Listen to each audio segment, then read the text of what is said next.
Well, hey everybody, this is Chris DiFurio with Keys to the Shop. Welcome to another edition of Shift Break. Today's episode is brought to you by La Marzocco, who's been making espresso machines by hand in Florence since 1927.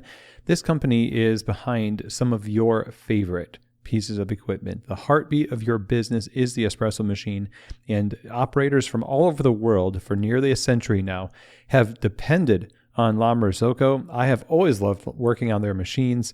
Machines like the Linea PB is just an example of the kind of innovation and durability and reliability that these machines can offer to your customers. Actually, the PB is one of the machines that I recommend the most to my clients, and it's because I love it so much. But there are so many different kinds of espresso machines that La Marzocco has created to suit your needs. So go to lamarzocco.usa.com and check out those machines, and also reach out to them, info@lamarzocco.usa.com.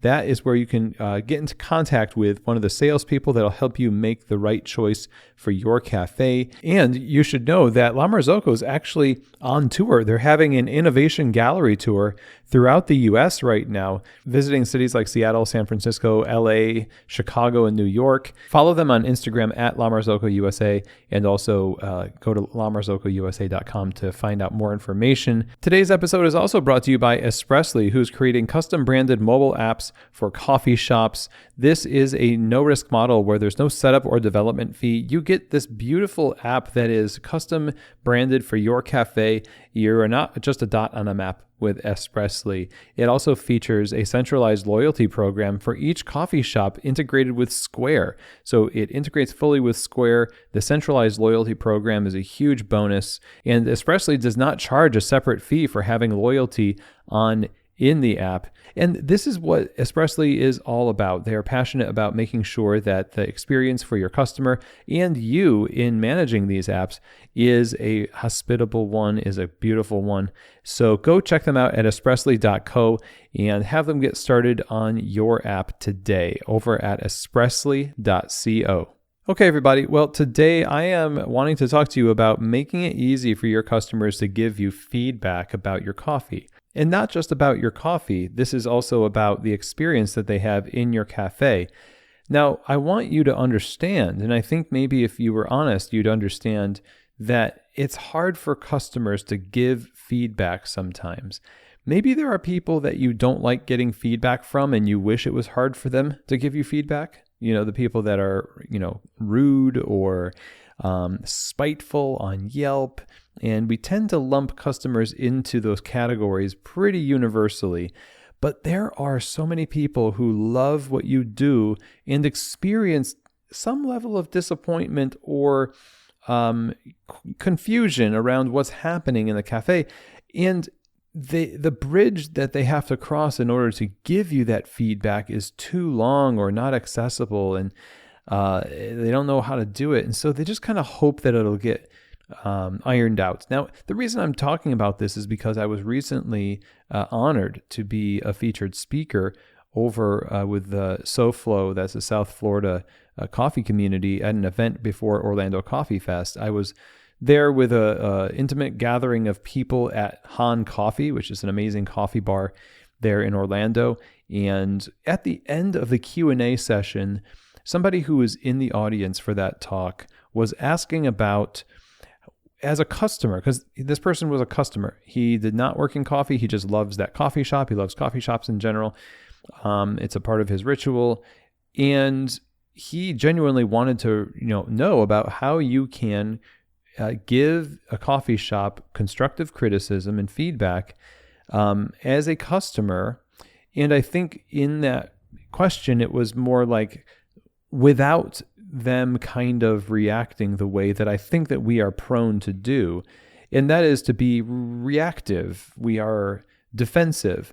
We have our minds in the game so much. If somebody from the outside tells us that what they experienced in our shop was not good, one of the things that I think we're known for is responding with, well, you don't know what it's like to be an entrepreneur, and what do you know? And that kind of thing. Just we don't make it easy for people to give us feedback. And so that's why industries that are relying on customer feedback spring up. Why do you think Yelp exists? It's partially, I think, because we don't cultivate the idea of asking our customers questions about how we are doing. That's the same thing that happens with leadership. Leadership assumes that they're doing a good job until you do a 360 review, which is basically an anonymous survey of the staff that you lead about your performance. And then people who, up until that point, who they haven't really wanted to speak up because they might have some fear, whether justified or not, it doesn't matter. Some fear of retaliation or being seen as that type of person that causes trouble and that kind of thing. So in these 360 reviews, we often get really candid responses about what people actually think. And in some ways, I feel like we might be scared to ask our customers what they think, because maybe they do have an opinion that we can't do anything about. Or maybe they have an opinion that we know we should have done something about, but gosh, I don't need another person telling me, so I'm not going to ask because I already know. But that lack of curiosity, it really doesn't engender any trust between you and your customers. And so some of the practical things that you can do is basically just to ask them how you're doing. And that can happen through emails. You hopefully have some kind of an email list or access to people's emails that you have from the POS. I would highly encourage you to do so, or to take a survey, put a survey out there on Instagram and ask a few questions. Don't make it something really long. Maybe make it like 3 questions, 3 pointed questions about how would you rate the experience at the shop? What are some things that you would change about your experience with our coffee or with our hospitality?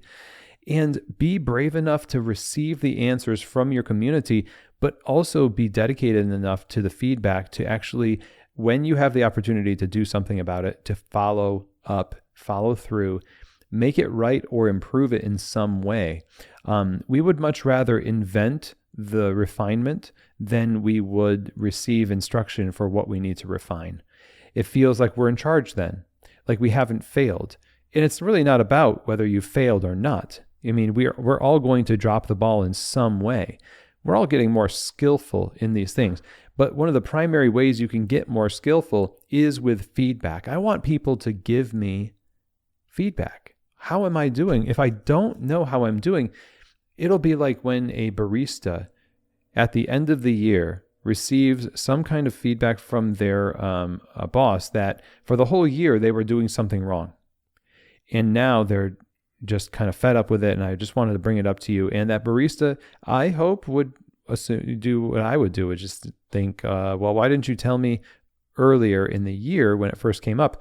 Because I want to do something about it. And so we want to be the type of coffee shop that listens to our customers. There'll be a link in the show notes to an episode related to listening to your customers. But we have to actually solicit their feedback. And yeah, maybe they're going to have some suggestions about things you should do, like put a gumball machine in the foyer, or you should have live music every night for 4 hours or something like that. And that's just the price of admission to getting into the mind of your customer. You're not committing to actually do something with every piece of feedback. But amidst all of that feedback that is personal, one-on-one, solicited between you and your customers, there is a trust and a goodwill that is built up over time, to where now when customers see that the coffee shop maybe has made a change related to seating or music or the temperature of the cafe, hospitality or coffee quality and that kind of thing, it really feels good. Like this shop is for us and they are listening to us.